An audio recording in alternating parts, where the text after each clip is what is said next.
प्रिय बच्चों, मैं आज आप लोगों को नरेशन माने जिसको हम डायरेक्ट इनडायरेक्ट स्पीच कहते हैं, आज उसको पढ़ाऊंगा। सबसे पहले आप यह समझिए कि नरेशन शब्द का अर्थ क्या होता है। नरेशन शब्द का अर्थ होता है वर्णन। इसकी उत्पत्ति नरेट शब्द से हुई। नरेट माने वर्णन करना, क्रिया है। तो नरेशन हुआ direct speech, indirect speech. Direct speech को क्या कहते हैं? प्रत्यक्ष कथन। और इनडायरेक्ट स्पीच को क्या कहते हैं? अप्रत्यक्ष कथन। प्रत्यक्ष कथन का मतलब होता है वक्ता द्वारा कहे गए बातों को मैं उन्हीं के शब्दों में व्यक्त कर दूंगा। इसको कहते हैं डायरेक्ट स्पीच।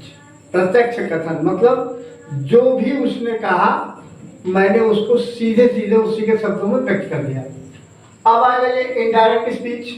इनडायरेक्ट स्पीच का मतलब होता है अप्रत्यक्ष कथन। अप्रत्यक्ष कथन में क्या होता है कि वक्ता जो होता है कही गई बातों को अपने शब्दों में व्यक्त करता है, और लेकिन जो कहने वाले वक्ता का मूल भाव है वह परिवर्तित नहीं होता है। शब्द परिवर्तित हो जाते हैं लेकिन मूल भाव परिवर्तित नहीं होता है।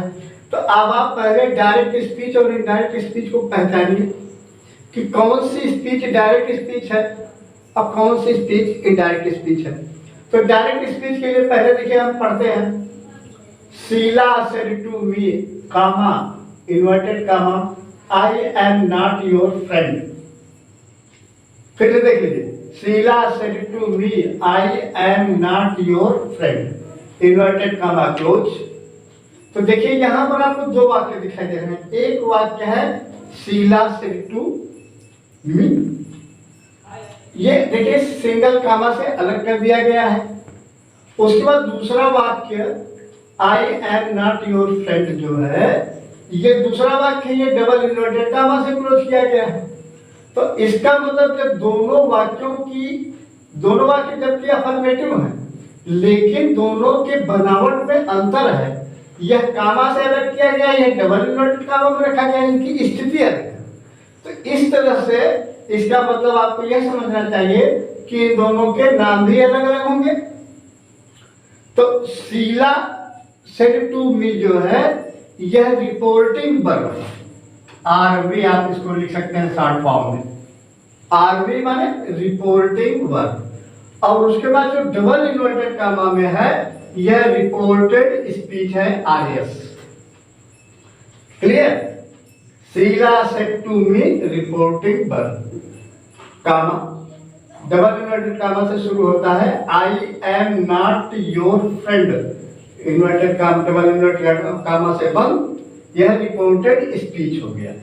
स्पीच का मतलब कथन, और रिपोर्टेड माने सूचित की गई। रिपोर्ट माने सूचना करना, सूचित की गई माने जो बताई गई है, जो कथन कहा गया है। रिपोर्टेड, रिपोर्ट शब्द जो होता है, रिपोर्टेड जो कहा गया है यह पार्टिसिपल है। तो रिपोर्टेड स्पीच माने कहा गया कथन, कहा हुआ कथन। अब रिपोर्टिंग वर्ब का मतलब होता है इस वाक्य का मुख्य भाव केवल क्रिया को ही व्यक्त करना है। यह क्रिया को व्यक्त करता है इसलिए इसे रिपोर्टिंग वर्ब कहेंगे, और यह कथन को व्यक्त करता है इसलिए इसे रिपोर्टेड स्पीच कहते हैं। Is it clear? Let us go forward. Sheela told, अब देखिए इसको डायरेक्ट स्पीच हमने बदला है। Sheela told me that she was not my friend. अब यह अप्रत्यक्ष कथन में है। तो अब आप यहां पर यह देखें कि क्या परिवर्तन किया गया है। डायरेक्ट स्पीच और इनडायरेक्ट स्पीच में आपको परिवर्तन बिल्कुल दिखाई देता होगा। देखिए पहला परिवर्तन, सेड टू को हटा करके टोल्ड लिखा गया है। सेड टू को हटा करके टोल्ड लिखा गया, देख रहे हैं ना। और उसके बाद कर्म लिख दिया गया सजीव कर्म। फिर कामा इन्वर्टेड कामा को हटा करके क्या लिखा गया? दैट। ठीक, फिर आई जो है आई को सी में बदल दिया, एम को वाज में बदल दिया, योर को माई में बदल दिया गया। देख रहे हैं ना कितने परिवर्तन हुए। तो क्या यह परिवर्तन अपने मर्जी से होते हैं? नहीं, ऐसा नहीं है। परिवर्तन अपने मर्जी से नहीं होते, परिवर्तन के नियम है। वो नियम मैं आपको अभी बताता हूं। फिर देख लीजिए दूसरा उदाहरण। Ram said to Sheela the earth revolves around the sun. Ram said to Sheela the earth revolves around the sun. देखिए, जब यह रिपोर्टिंग पहले क्लियर कर लीजिए, रिपोर्टिंग पर कौन रिपोर्टेड स्पीच है? राम सेड टू शीला, यह रिपोर्टिंग वर्ब है क्योंकि यह क्रिया को व्यक्त कर रहा है, रिपोर्टिंग वर्ब हो गया। क्लियर? अब the earth revolves around the sun, यह डबल इन्वर्टेड कामा में क्लोज है। यह कहा गया कथन है। जब आप लोगों को निबंध लिखाया जाता है तो गुरुजी लिखाते हैं कि महात्मा गांधी ने कहा कि शराब जुर्म की माँ है, तो इसको हम कामा में लिखते हैं या विशेष दूसरी स्याही से लिखते हैं। चूंकि यह कथन है, स्पष्ट होता रहे यह किसी के द्वारा कहा गया कथन है। तो देखिए, तो जो कथन होता है उसको डबल कामा में बंद कर दिया है। यह रिपोर्टेड स्पीच हो गया, रिपोर्टिंग वर्ब हो गया। तो अब यहाँ पर देखिए, Ram told Sheela that the earth revolves around the sun. अब देखिए इसमें सर सेड टू को टोल्ड में बदल दिया, सही है। शीला को शीला लिख दिया, सही। कामा इन्वर्टेड कामा के स्थान पर दैट लिख दिया। द अर्थ में जो देखिए यहाँ पर टी कैपिटल लेटर था उसको स्मॉल लेटर में हमने कर दिया है। अर्थ रिवॉल्व्स, अब देखिए इसमें भी रिवॉल्व्स है, उसमें भी रिवॉल्व्स है। यहाँ पर एड था, यहाँ पर हमने वाज किया, तो इसका मतलब टेंस में भी परिवर्तन होगा। लेकिन यहाँ पर टेंस में परिवर्तन क्यों नहीं हुआ? ऐतिहासिक घटना, ध्रुव सत्य कथन, किसी की आदत, जैसे डॉग्स बार्क एट स्ट्रेंजर्स, कुत्ते अजनबी पर भौंकते हैं, ये इनकी आदत है, मतलब सत्य कथन है। तो इस तरह से जो होते हैं ऐतिहासिक घटना, किसी की आदत और ध्रुव सत्य कथन, इनके टेंस में परिवर्तन नहीं होता, भले ही वहां पर सेड टू होगा। काफी चीजें हैं बताने के लिए। तो इस स्थिति में मैं आपको बताऊंगा।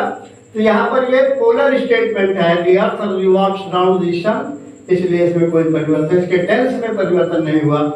और शेष परिवर्तन होते हैं। She said to Rahim, where did you meet me yesterday. अब यहाँ पर देखिए भाई, शी सेड टू को हमने किसमें बदल दिया? She said to Rahim, where did you meet me yesterday? तो अब देखिए यहाँ पर सी तो सही है, said to के स्थान पे हमने asked लगा दिया और रहीम के स्थान पर रहीम, ठीक है, कर्म के स्थान पर कर्म। कामा इन्वर्टेड कामा के स्थान पर हमने दैट नहीं लगाया बल्कि वही प्रश्नवाचक शब्द ही प्रयोग कर दिया। फिर यहाँ पर देखिए, ये पहले वेयर के बाद सहायक क्रिया मिलती है, लेकिन यहाँ पर हमने कर्ता लिख दिया। अब देखिए, डिड यू मीट, तो जो आपका जो टेंस है ये पास्ट इंडेफिनिट टेंस है, लेकिन यहाँ पर पास्ट परफेक्ट हो गया, हैड मेट।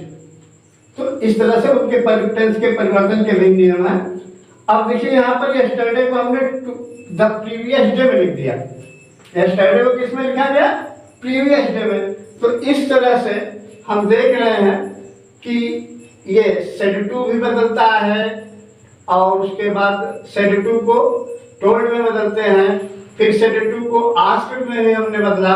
फिर यहाँ देखिए, Ali said to Akbar, will you lead our society. यहाँ पर देखिए, Ali asked Akbar whether he would lead their society. यहाँ पर देखिए, सेड टू को आस्क्ड में बदल दिया। अब देखिए यहाँ पर वेदर कामा इन्वर्टेड कामा के स्थान पर वेदर का प्रयोग किया, यू के स्थान पर ही का प्रयोग किया और बिल के स्थान पर वुड का प्रयोग किया, आवर के स्थान पर देयर का प्रयोग किया, सोसाइटी तो सोसाइटी ही थी। तो इस तरह से हम देख रहे हैं। Lakshman said to Hari, may you live long. Lakshman wished, said to के स्थान पर हमने विश्ड लिख दिया। To Hari that he might live long, comma inverted comma के स्थान पर फिर दैट का प्रयोग हो गया, यू के स्थान पर ही, मे के स्थान पर माइट लिव लॉन्ग, इस तरह से लिखा। तो इस तरह से हम अगर इस पूरे वाक्य को पढ़ें, पांचों वाक्य को, तो हम निम्नलिखित निष्कर्ष पर पहुंचते हैं